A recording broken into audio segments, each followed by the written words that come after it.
All that natural men do is wrong. Romans 3:11-12. There is none that understandeth, there is none that seeketh after God. They are all gone out of the way. They are together become unprofitable.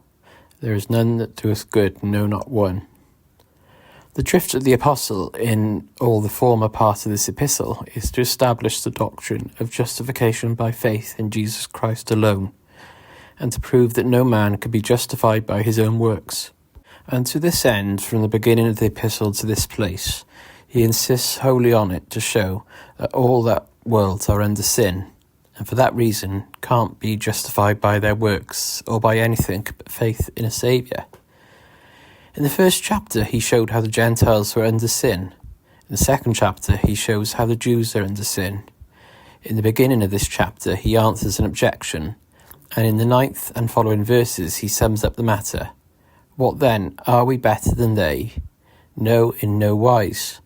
For we have before proved, both Jews and Gentiles, that they are all under sin, and then proves what he had instead on out of the Old Testament. As it is written, there is none righteous, no, not one. There is none that understandeth.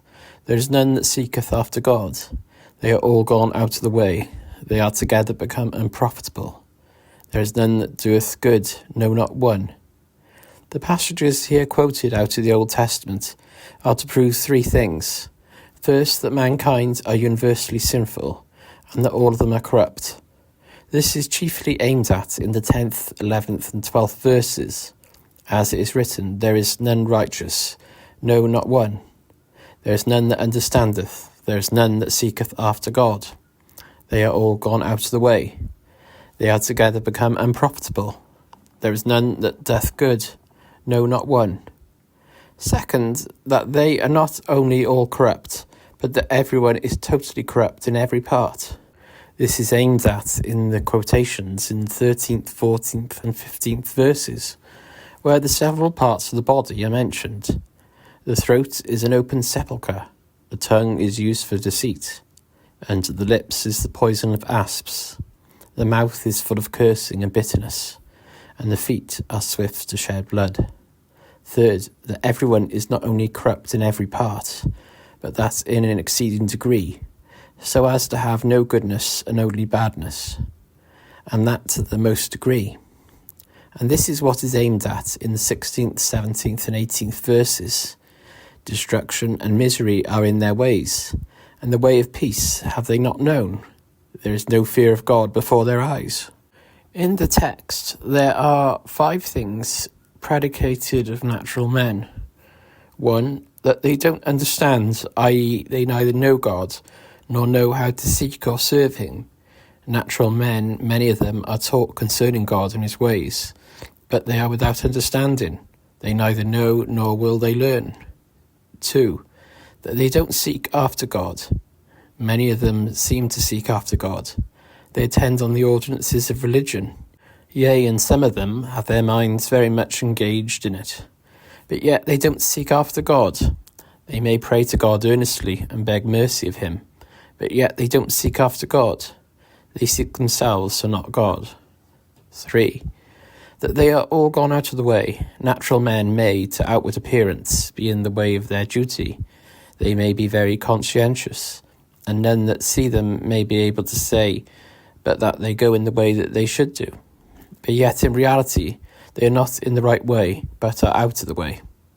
Even in those very duties of religion that seem right to outward appearance, they are gone on in wrong ways. 4, they are together become unprofitable. All natural men are unprofitable. They are unprofitable servants. Though some of them may seem to be religious, yet they don't serve God, but in all that they do they serve other masters. Yea, they serve God's enemies. 5, there is none that doth good, no, not one. Many natural men seem to do many things that are good. They attend in the matter of their duty strictly. Many do very much in religion. Some natural men do a great deal that is to the benefit of their fellow creatures. Some natural men may be men of great good to the public, but yet there is none of them that doth good, no, not so much as one. Doctrine, all that natural men do is wrong. To clear this point, I would first show what it is by which anything may be denominated right or wrong. Second, premise some things to prevent a misunderstanding of the doctrine. Third, give the reasons of the doctrine. Fourth, show how this is true of the several kinds of the arts of natural men. 1. It may be inquired what this is by which anything is denominated right or wrong. Answer. 'Tis its agreement or disagreement with its proper rule. Whenever anything is said to be in any respect right or wrong, it is respect to some rule. If there were no rule that things were to be regulated by, nothing could be denominated either right or wrong, because in such a case nothing could be said to be either agreeable or disagreeable to rule. Romans 4:15, where no law is, there is no transgression. So the actions of men are said to be right or wrong with respect to that which is the proper rule of men's actions, which is the rule of God's law. The will of God, as manifested either by the light of reason or by his word, is the proper rule of men's actions. This will of God, as manifested in the works of God and by the light of nature, is called the rule of right reason, and the other is the rule of God's word. Between these there is the most perfect harmony and agreement. Now there is nothing that natural men do but what is wrong, as it is disagreeable to this rule. No one thing that ever any natural man does is right or agreeable to the rule, which God has given us to walk by. But every act that is properly an human act, or that is done by a natural man, as a cause by counsel, is wrong. It is disagreeable to the rule, and in many respects contrary to it. I proceed, 2, to premise some things to avoid a misunderstanding of the doctrine. First, natural men may do those things that are negatively and comparatively right, i.e. they may do those things whereby they avoid those things that are much more wrong. All that a natural man does is sinful, but yet there are degrees of sinfulness. Some natural men do live much more sinfully than others, and natural men have that power that they can avoid many sins, and so far as they do so, what they do is right. It is negatively so. Though there be no positive goodness in what they do, yet there is this in it, that there is evil avoided. Thus, when natural men do avoid wilfully doing that which is directly contrary to a known command of God, they may be said to do right. Thus, when men are chaste, sober, and temperate, they may be said to do things that are right, as they avoid lasciviousness and drunkenness and other such like vices that are very heinous sins. What they do is comparatively right. It is not in itself so wrong as what they avoid. So natural men, when they attend external duties as well as they can, they do what is comparatively right, for they avoid thereby what would be a voluntary, direct disobedience to God's command in the matter of their actions, which would be much more sinful. But yet what a natural man does, consider it absolutely, is wrong. The path that a man walks in may be comparatively straight as compared with some other paths, but yet the path he goes in may notwithstanding be indeed crooked. Of crooked paths there may be a great deal of difference. Some may be less crooked than others, so as to avoid many great crooks that are in others, but 'tis not straight. Second, a natural man may do those things that are externally and naturally right, or they may do what is right as to the matter of their actions. Thus, when a natural man speaks the truth, when he is just in his dealings, when he gives to the poor, he does those things that are right as to the matter of them, though altogether wrong as to the manner. As to what is visible in the action, it is right, that which, as it were, the body of that action. But if we look at the inward principle and aim, which is, as it were, the soul of the act, and is what God looks at, and which the rule does chiefly respect, it is altogether wrong. Third, natural men may do these things that are right in their respect, viz., that they are those things that are likely to issue in the good of their souls. Natural men may seek the good of their souls, for they are influenced by self-love. Self-love may make them desire and seek their eternal happiness, as well as their temporal. And there are many kinds of ways that natural men take in order to the attaining of this end and of these means. There are some that are likely to attain, and others that are not likely, and therefore in this respect, some means that natural men use may be said to be right and others wrong. Thus he that seeks his salvation in attending on all ordinances of Christ's appointment, watching and striving therein, and disallowing of all ways of known sin, and complying as far as in them lies with every known duty, he may be said in this respect to seek it in a right way. But the papists that seek salvation by praying to the Virgin Mary, and saints and angels, and going to the priest to confess their sins, and having them seek pardon and the like, they seek it in a wrong way. And so when persons, in seeking salvation, will hearken to temptation to neglect going to meeting, and will give way to blasphemous thoughts and workings of hearts, or don't reform their lives, they may be said to seek in a wrong way. Not that natural men seeking salvation in either the one or the other has any goodness in it. For all that any natural man does, let him seek in what way he will, is sin, and therefore wrong. But he that seeks in the former of these ways is said to seek in a right way, only in this respect, viz., as he takes a course that is likely to obtain his end, whereas the others do not. That which persons do may be finally wrong and contrary to the rule God has given us to walk by, and yet in this respect may be right, i.e., 'tis the best way a natural man can take to obtain this end he seeks, of obtaining conversing grace.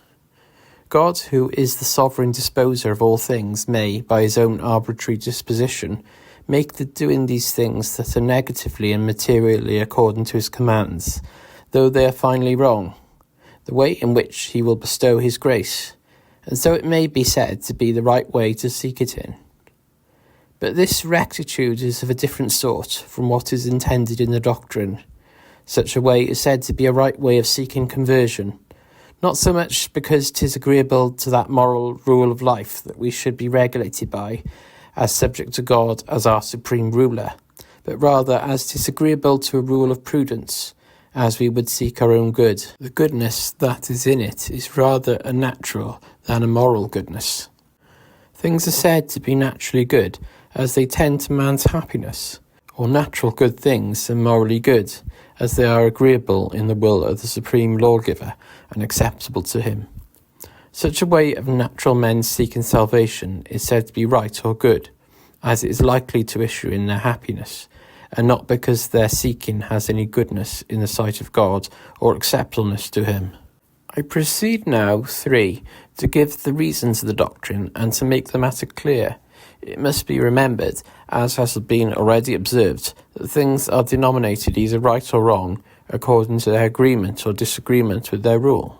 And therefore, to determine how far men's actions are right or wrong, we must consider what it is that the rule has chiefly respect to. And it has respect to 3 things, viz. It has respect to a subject to be regulated and a work to be done, and an end to be obtained. And if we consider the rule as it has respect to either of these, it will show plainly that everything that natural men does is wrong. And here it may be considered, first, that the main thing that the rule has respect to in the subject that is to be regulated is the heart, and this is altogether wrong in all that natural men do. God, in giving men the rule of his holy and blessed commandments, has respect to man not merely as one capable of these and those external actions, or as one endowed with an external corporeal part capable of such bodily notions and behaviour, but as a creature that is endowed with an internal, invisible principle of action, as one that hath an heart, and whose actions arise from inclination and choice.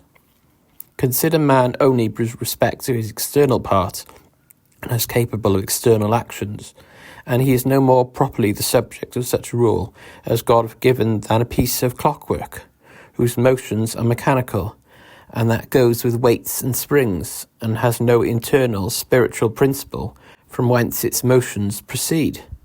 And therefore what is mainly respected by the rule in the subject to be regulated is the heart or spiritual principle. This is primarily respected, and a man's external actions are respected only secondarily, viz., as proceeding from an inward invisible principle. for they are neither good nor bad, any otherwise than as arising from thence.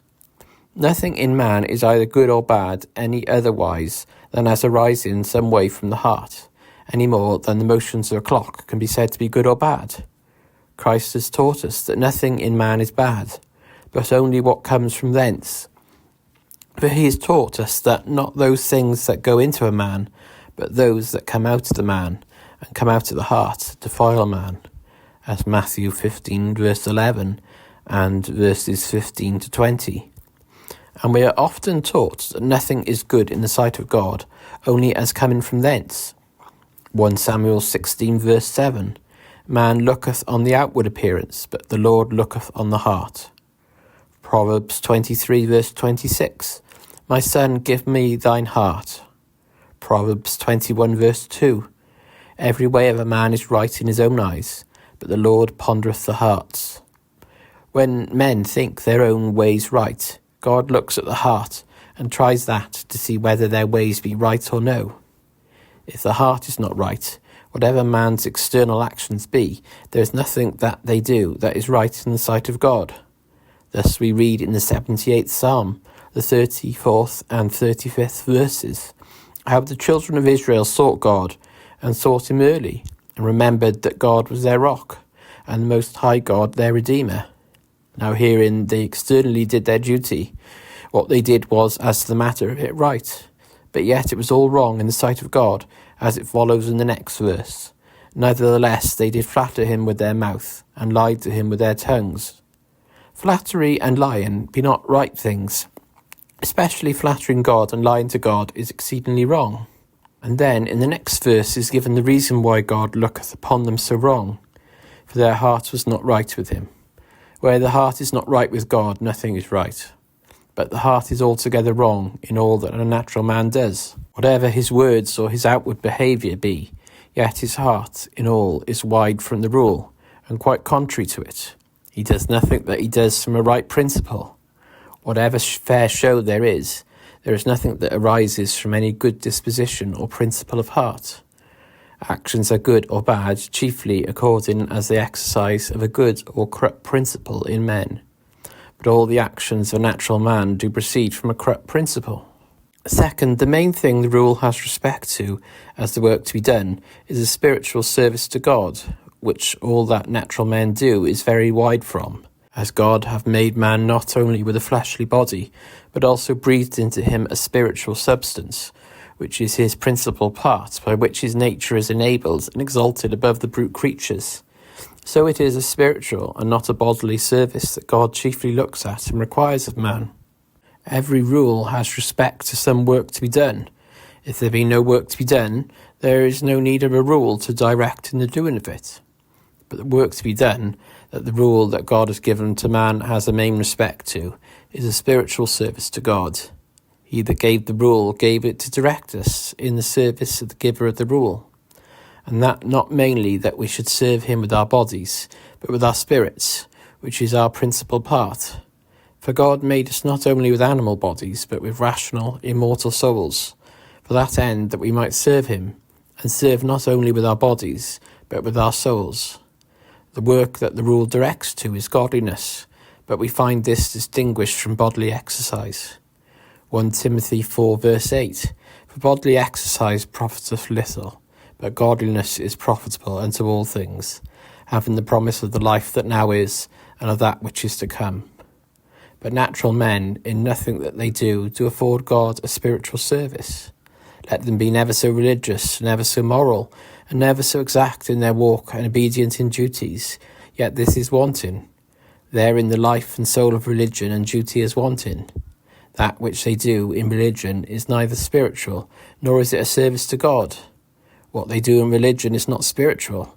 This is evident from the foregoing, particularly if they are destitute of spiritual principle in the heart. They will be also unavoidably destitute of spiritual exercise, for there can be no exercise without the principle. Whatever natural men seem to do in religion, there are no right or holy actings of the heart. There is not one good motion or exercise of soul. When they pray, when they read, and when they hear, or when they do alms or do acts of moral honesty and justice, There is no spiritual inward good exercise that accompanies such external behaviour. There is a course and train of outward, seeming good action, but no such train of inward good exercises. No, nor so much as one good act of soul all the while. Nor is anything that they do a service to God. That is impossible, for they don't know God. They are wholly strangers to him, and have no true respect to him in their hearts. There is no devotedness of heart to God, no exercise of any love to God, or true fear and reverence of God, no true respect to his authority, no spirit of submission or obedience to him. Third, if we consider the end to be obtained that the rule has respect to, it will appear that everything that natural men do is wrong. Every rule has respect to some end. It has respect to a subject and to a work and to an end. The subject that is to be regulated by the rule is not to be regulated to no purpose or end.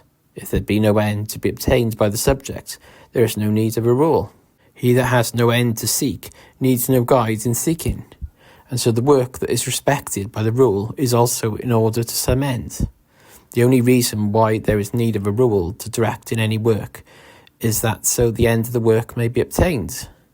But natural men, in all that they do, entirely fall short of the end aimed at by the rule. God is the great end that the rule has respect to in glorifying of him, and in the enjoyment of him. But if we consider how that nothing that natural men do points to this end, but points quite another way, it will appear that all that natural men do is entirely wrong. Natural men don't so much as aim at this end in anything they do. They don't aim at the glory of God. All that they do, however fair and specious a show it may make, is for other ends very diverse from it. Nor do they aim at the happiness of the enjoyment of God. Natural men do neither desire to glorify God nor to enjoy him. They have no sense of the happiness that is to be had in the enjoyment of God. Instead of aiming at these ends, they aim at contrary ends. They set up other things in opposition to God. They set up themselves and their own heart's lusts in God's stead. They worship and serve the creature more than the Creator, who is over all, God blessed for evermore. And therefore everything that a natural man does is wrong, because it is directed and aimed the wrong way and to a wrong end, as the arrow goes wrong that is wide from the mark. And therefore God compares false professors to a deceitful bow that carries the arrow on one side of the mark and deceives him that shoots with it. Psalm 78 verse 57. But turned back and dealt unfaithfully like their fathers. They were turned aside like a deceitful bow. They are compared to a deceitful bow because God is not their end. They seem to be religious, but the Most High is not the end of their religion. As Hosea 7 verse 16, they return, but not to the Most High. They are like a deceitful bow.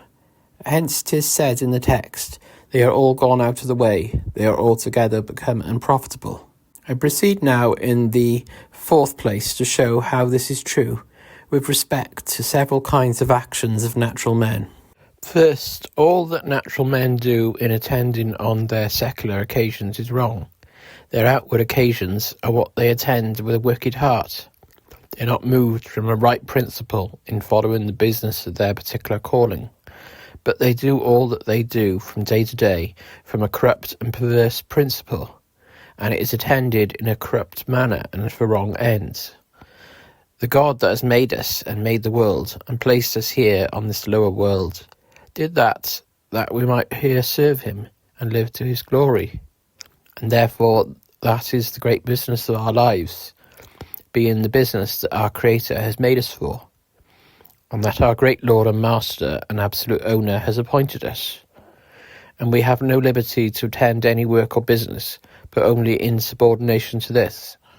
God has indeed appointed us the work of our particular calling, but he has called us to it only as to a business subordinate to the main end, and we have no liberty given us to attend it in any other way. But natural men don't attend the business of their particular callings in subordination to the great business of serving and glorifying God, and they don't all fail of doing of it so much in subordination as they ought. But they don't do it at all in subordination. There is no one thing that they do, no one act that is performed in an attendance on their secular occasions, that ever was done in subordination to the service and glory of God, but they attend their worldly business, as it were, with the highest business, and not a subordinate business. Their hearts are upon the world, and the world is sought and pursued by them, as if it were the highest good, and not as a subordinate good. Worldly good things are to be sought for in an attendance on the business of our particular callings, that thereby life may be preserved and supported, that so we may live to God, and to give us purpose to serve him, and that we may have wherewithal to use and improve on his service. But natural men don't seek the world that they may serve God with it, but on the contrary they seek and serve the world itself as a god. Instead of making it a servant to God, they set it up for an idol in opposition to God. And so God that has made them and set them in the world fails of being served by them, and his service is given to another. And surely an attending on their worldly occasions thus might be altogether wrong in the sight of God. They take God's wool and his flax, his corn and his wine, and his oil that he gives them to serve him with, and devote it to the service of their lusts. All their labour from day to day is in service of sin. A natural man goes forth to his daily labour. He goes forth to the service of his lusts, and all the while he continues ploughing or sowing or reaping or mowing. He is labouring in the service of sin. He serves sin and Satan with the sweat of his face. He is all the while at his idolatry. When a natural man works diligently and laboriously in the field from day to day, he is only diligent all day long in worshipping his idol, that he sets up in opposition to the true God. And hence it is that in Proverbs 21 verse 4, the ploughing of the wicked is sin. Second, all that they do in an attendance on moral duties is done wrong. When they do acts of justice and are honest in their duty, and when they are liberal to the poor, and the like, when they do an act of justice, it is not wrong as an act of justice. And when they do an act of liberality, it is not wrong as an act of liberality. What they do, as has been already observed, is as to the manner of it right and agreeable to the rule. But yet, as they do it, as the act is performed by them, that act is wrong, for the reasons already mentioned, because done with a corrupt and rotten heart. And what is done is only a shadow without substance. There is the shell of the duty, but the inside is hollow. Their honesty and their liberality don't flow from any true principles of righteousness or charity within. And so there is no inward exercises for an internal grace or virtue of righteousness or charity in it, nor is the end right. God, who ought to be the supreme end of all, is left out of the view and aim of the agent. Thus that appears with such a specious show, as though men love their neighbour as themselves, and as though they had a love to virtue, is not either from any sincere real love to virtue or love to their neighbour, but indeed all arises only from self-love, and there is no love to their neighbour nor to virtue, but what self is at the bottom of. Third, all that is done by natural men in attendance on religious duties is done wrong. When natural men pray in secret, yea, when they are very diligent and earnest in prayer, and when they read the Bible, and when they go to meeting and attend the public worship, and hear the word preached, and when they meditate and search their own hearts, they do all these things wrong. There is nothing that they do right. Everything is crooked and out of the way. All these things proceed from a perverse heart and a corrupt principle, and there is nothing spiritual in any of it, nor is the true and right end aimed at. As particularly when they pray to God, what they do in prayer is exceeding wrong many ways. They worship God ignorantly, not knowing what they worship, like those in Acts 17 verse 23. But this is a very wrong way of worshipping God, and greatly to God's dishonour. They that worship God ought to do it understandingly, as knowing what manner of being he is that they worship, and understanding the difference that there is between God and them. But natural men, when they come before God, they don't know who he is that they come before. They are ignorant of his perfections. When they come to pray to him, they don't know that they are in the presence of God, or that God sees them and knows what they asked for. They don't know that he is able to give them their requests. When God is worshipped, he ought to be worshipped in spirit and in truth. But natural men don't worship him so. There is outward worship, but if we could look within, into the heart, we should see no worship there. There we should find nothing but enmity and rebellion and opposition to God.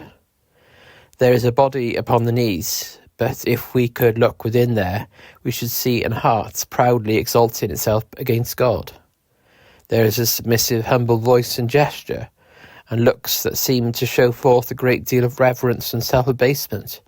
But if we could look within there at the same time, we should see an heart opposing the sovereignty of God, and finding fault with his ways, and objected against God's dealings towards him, and haughtily exalting himself and trusting in himself. If we heard the sinner at his secret prayer, very likely we should hear him telling God that he is able to show mercy to him, and that his mercy is infinite and sufficient for the greatest sinners. But at the same time, if we could look within, we should see that he believes no such thing. We, it may be, should hear him saying to God that he is a poor, sinful, vile creature, unworthy of any mercy, and that he deserves to be cast into hell. But if we could look within, we should find no sense of any such vileness or unworthiness as he tells of, and that at the same time that he confesses that he deserves that God should cast him into hell, he thinks the contrary, and that his heart stands ready to object and quarrel, if God don't show him mercy and answer his prayers. It may be, he thinks at the same time, that it is strange God don't show him mercy, when he has shown mercy to so many others that never have done near so much for it as he has done. We should probably hear them praying to God for mercy and seeming to beseech and supplicate as of free and sovereign grace, whereas if we could look without them, we should see that at the same time they don't believe that he is the true and sovereign bestower of his own grace. They think that he stands bound to bestow it and can't justly deny it. Whatever they do outwardly, inwardly they don't supplicate but challenge, and their hearts stand ready to quarrel in a dreadful manner in case God refuses. Such kind of hypocrisy and dishonour as this is the praying of natural men, made up of Psalm 78 verse 36. They flattered him with their mouth, and they lied unto him with their tongues.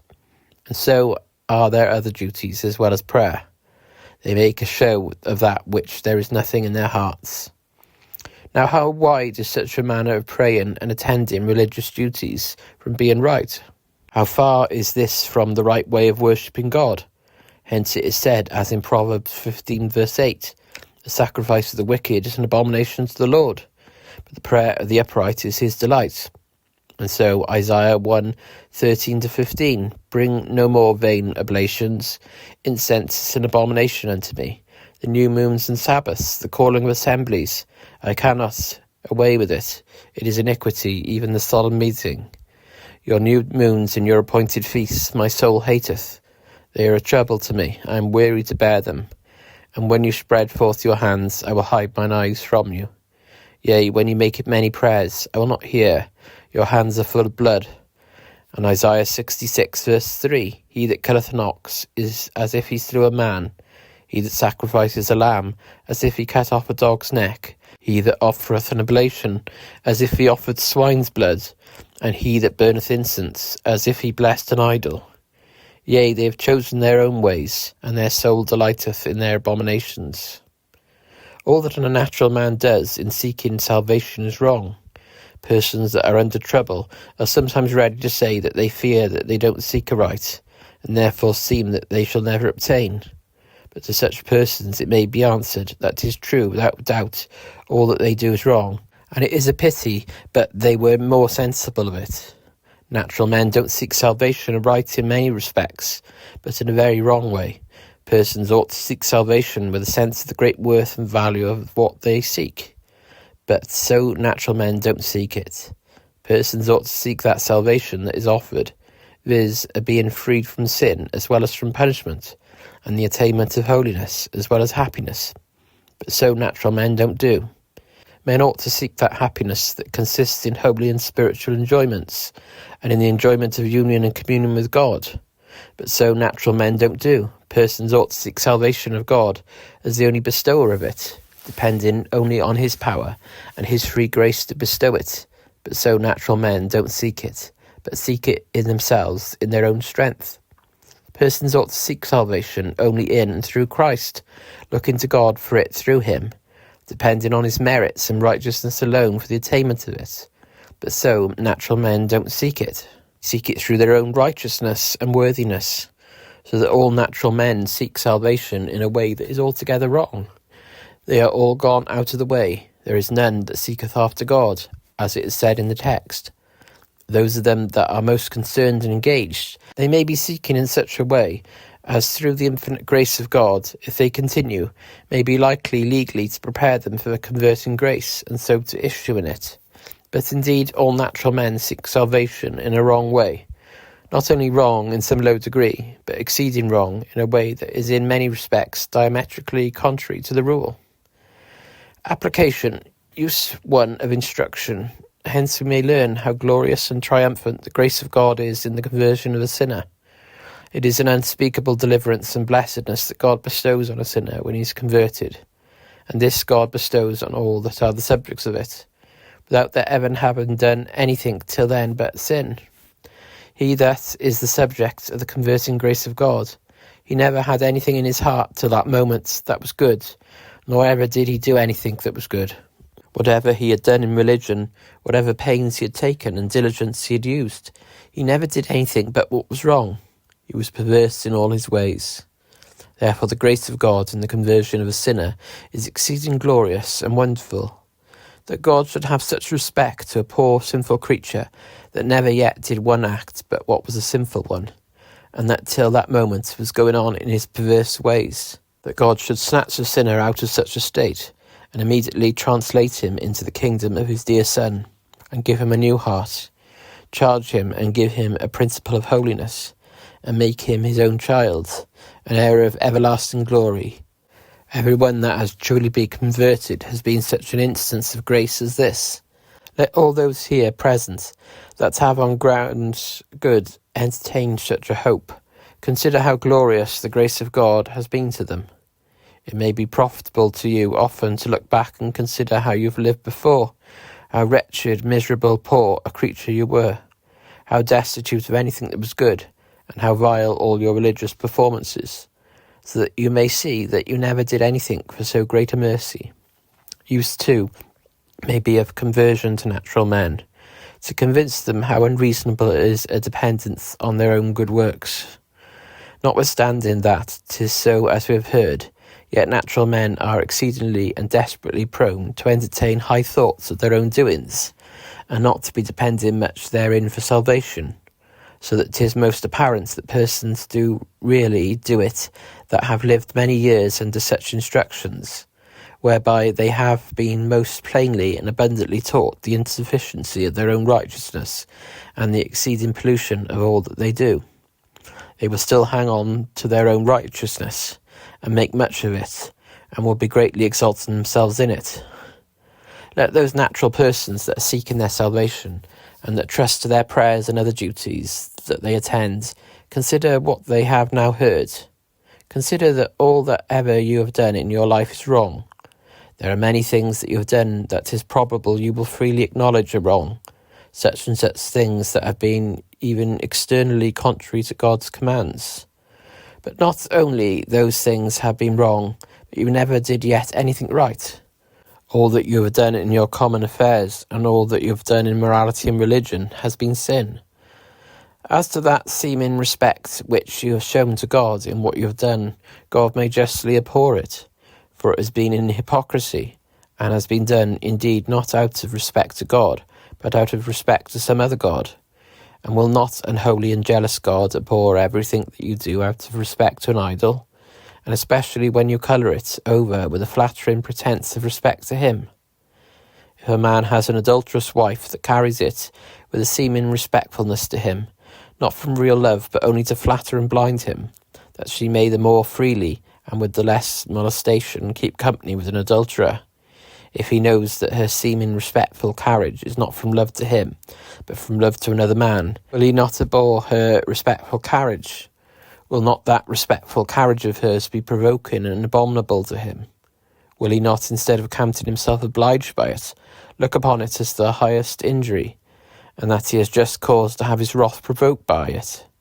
But this is the case with you towards God.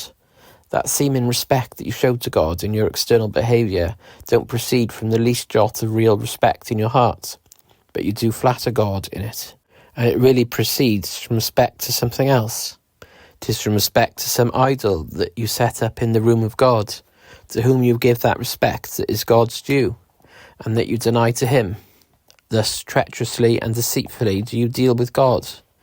And will you, notwithstanding, trust that outward show of respect to God that you make? Will you plead it or hang upon it, and bring this as a price to God, as though it were a price adequate to his eternal mercy? Will you think that this is a price sufficient to purchase an interest in a Saviour by? Will you look upon it as thinking that God may have so much respect to it as to give you his converting grace for it? But here consider particularly the following things. First, if all that you do is wrong, then nothing that you do can make atonement for any of your sins. That would be a strange way of making satisfaction for sin, by committing more sin. Therefore you may hence learn that however you may have reformed your life, and however strict you have been of late as in moral duties, and how much pains soever you have taken in religion, yet you are not the less guilty for it. You han't by all this removed the least part of the guilt of your former sins. You stand as guilty as ever still in the sight of God, as vile and as hell-deserving a creature as ever you was in all your life. Second, if all that you have done is wrong, then you have more cause to be ashamed of it than proud of it. Very commonly, natural men will look back on what they have done with exulting thoughts of themselves for it, especially when they at any time have denied themselves anything considerably. When they think they have denied themselves their temporal interest to do an act of justice towards their neighbour, or when they have parted with something considerable of their worldly possessions to the poor, or to pious uses, they set a great remark on it themselves, how well they have done. They are very often looking back and casting their eye upon what they have done, with much self-commendation, and are pleased and taken with their good deed. And so it is oftentimes with respect to religious duties they have performed, when they have made a prayer, wherein they thought they were very much engaged, and seemed to be affectionate, and shed tears plentifully. They rise up from their knees with an high conceit of what they have been doing, and their eye is cast back again and again upon it. It looks very well in their eyes, and they can't but conceit that it also looks well in God's eyes. And so they seem to find within themselves a willing spirit to take a great deal of pains in seeking salvation. They can find that they are willing to pray a great many times in a day, and to rise out of their beds at midnight, to go and pour out their souls before God, as they call it. They are much taken with it, and are conceited of themselves on that account. But if the doctrine be true, there is no cause for this. There is no reason that they should have such a high conceit of themselves for these things. There is no such loveliness in it as they imagine. They are dreadfully deceived about it. All they have been doing that they commend themselves so much for has all been done wrong, with a wicked vile heart, and in a corrupt and perverse manner, so that 'tis all abomination. They have reason to be ashamed of it every time they look upon it. If they saw it as it is, they would be far from entertaining such thoughts of it as they do. It would strike them down with shame and confusion. They would see that it was filthy rags, indeed odious to God, and it would be nauseous to them. Third, if all that you have done is wrong, then certainly it don't bring God under any obligation to bestow anything upon you, unless you can lay God under obligation to bestow good things upon you by sinning against him. If you did a great deal that was right, and that had real goodness in it, yet God would not be obliged. For though you did good in some things, yet there would be your sins that you were guilty of at other times, that would remain, by which you would deserve eternal wrath. Yea, if you all your lifetime have done that which is good, you would only have done what you are obliged to, and not what God would be obliged to you for. You would only have paid a debt to God, and not have brought God into debt to you. But how unreasonable it is to think God is obliged, when you never so much have done anything that is good in all your lifetime, but have filled up your life from the beginning hitherto with sin. 'Tis unreasonable, therefore, to think that God is obliged by anything that you have done to give conversing grace to you, or hear any of your prayers, or to bestow anything at all upon you. And as your works and doings be not what God is obliged by in the nature of the thing, So the doctrine shows it to be unreasonable to suppose that God has obliged himself by any absolute promises to bestow his converting grace for anything that a natural man can do. For it is not unreasonable to think that God should go to enter into solemn covenant obligations to bestow saving blessings on man for those things that are wrong, or for that which is entirely sinful. God is pleased commonly to bestow his saving grace on those that diligently and constantly seek it in attendance on those duties that are materially right, though finally wrong and sinful. But then he does it in an arbitrary way, and as an absolute sovereign, and not as having bound himself to such doings of men by promise, nor would it become God so to do. It is not suitable that God should by covenant become obliged to sin and iniquity. Fourth, if all that you have done is wrong, then it is a vain thing for you to expect to win and draw the heart of God by it.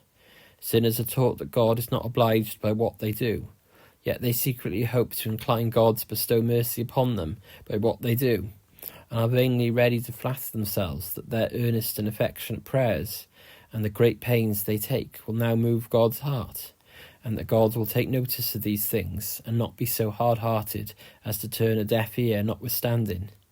If they think they can't oblige God's justice, yet they hope to prevail on his mercy, for they think it will be inconsistent with the mercy of God to deny it, considering what they do for it. But how unreasonable are such thoughts if the doctrine be true? Shall we expect to win God's heart by sinning against him? Will the adulterous woman win the heart of her husband by that respectful carriage that he knows proceeds from love to another man?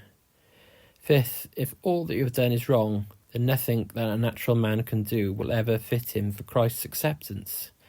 Natural men oftentimes think with themselves that for the present they are not fit to come to Christ.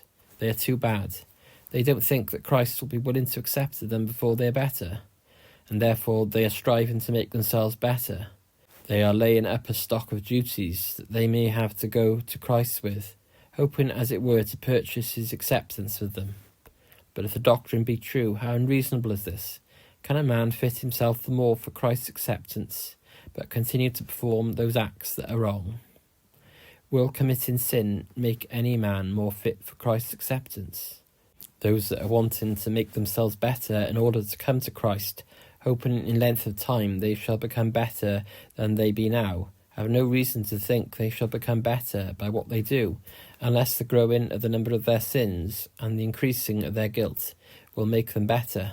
They don't consider that stock that they are laying up, that they hope wherewithal to come to Christ, is only a stock of sins. They are treasuring up sin, and such treasure as this will never purchase Christ's acceptance.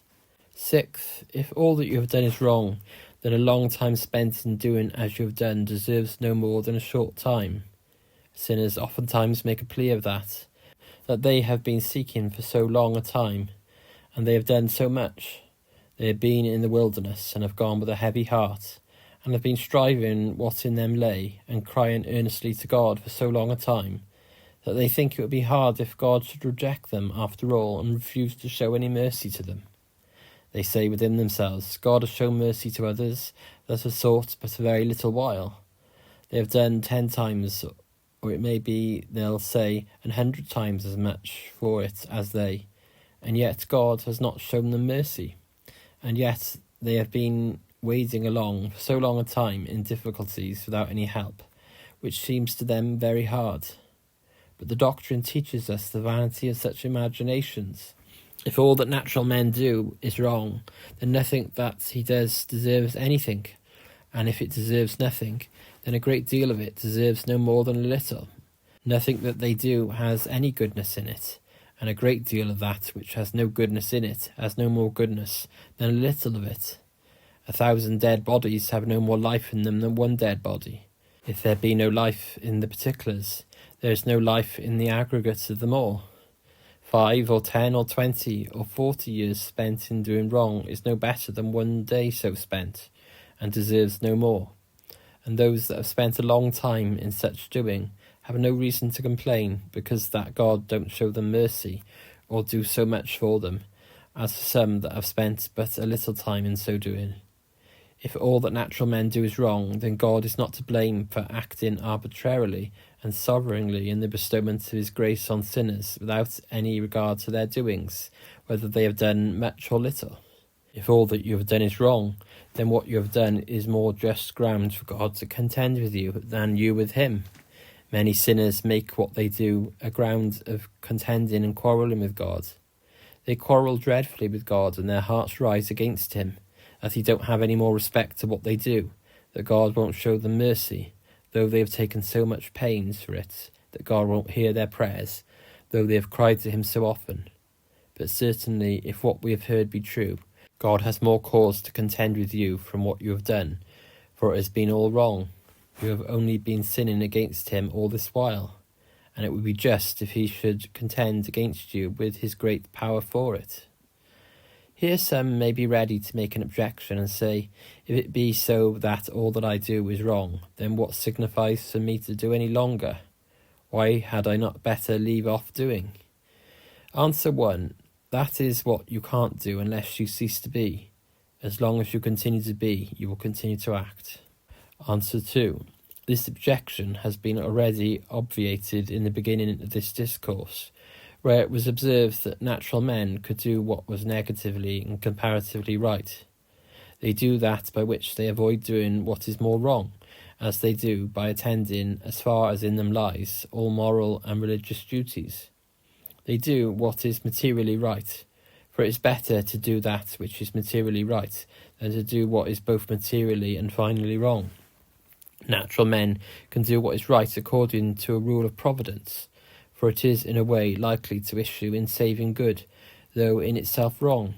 It may be a legal preparation, and by sovereign grace be the way to obtain mercy.